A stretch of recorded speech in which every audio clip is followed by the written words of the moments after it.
ദൈവത്തിൻ്റെ അതിപരിശുദ്ധമായ നാമം വാഴ്ത്തപ്പെടുമാറാകട്ടെ. ഇന്നത്തെ ബൈബിൾ വായന ഭാഗം യെശയ്യാ പ്രവാചകന്റെ പുസ്തകം 66:13. അമ്മ ആശ്വസിപ്പിക്കുന്നത് പോലെ ഞാൻ നിങ്ങളെ ആശ്വസിപ്പിക്കും, നിങ്ങൾ യെരൂശലേമിൽ ആശ്വാസം പ്രാപിക്കും.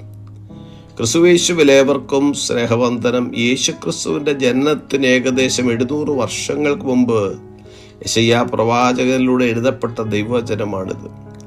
കർത്താവിൽ നിന്ന് അകന്നുപോയത് മുഖാന്തരം ഇസ്രായേലിനോട് ദൈവത്തിന്റെ കോപത്തെയും പ്രത്യാശയുടെ വാഗ്ദാനത്തെയും കുറിച്ച് അറിയിക്കുവാൻ ദൈവത്താൽ തെരഞ്ഞെടുക്കപ്പെട്ട പ്രവാചകനാണ് യെശയ്യാവ്.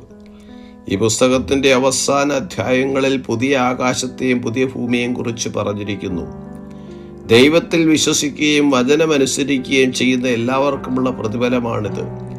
അമ്മ ആശ്വസിപ്പിക്കുന്നത് പോലെ ഞാൻ നിങ്ങളെ ആശ്വസിപ്പിക്കുമെന്നുള്ള ദൈവവചനത്തിൽ തന്നെ ഒരു അമ്മയോടുകൂടി ഉപമിച്ചിരിക്കുന്നു.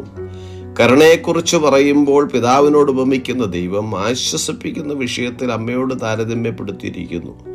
നിരുപാധിക സ്നേഹമാണ് അമ്മയുടേത്. ആർദ്രതയുള്ളതും സംരക്ഷണം നൽകുന്നതുമാണത്. ദൈവമക്കളെ സംബന്ധിച്ചിടത്തോളം പ്രവാസത്തിലായിരുന്ന അവരുടെ വേദനയും ദൈവാലയത്തിന്റെ നാശത്തിന്റെ ദുഃഖവും ദാരിദ്ര്യം എന്നിവയിൽ നിന്ന് വിടുതൽ നൽകുന്ന ആശ്വാസമാണ് ലഭിക്കുന്നത്.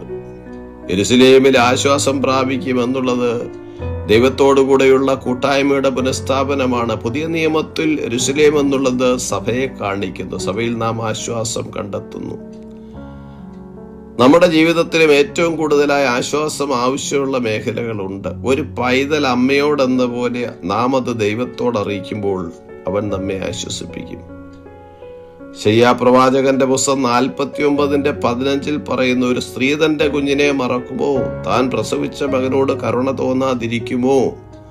അവർ മറന്നു കളഞ്ഞാലും ഞാൻ നിന്നെ മറക്കുകയില്ല. തന്റെ ജനത്തെ ആശ്വസിപ്പിക്കണമെന്ന് അരുളിച്ച ദൈവം ആത്യന്തികമായി അവരുടെ കണ്ണിൽ നിന്ന് കണ്ണുനീരെല്ലാം തുടച്ചു കളയുമെന്ന് വെളിപ്പാട് പുസ്തകം 21:4 എഴുതിയിരിക്കുന്നു.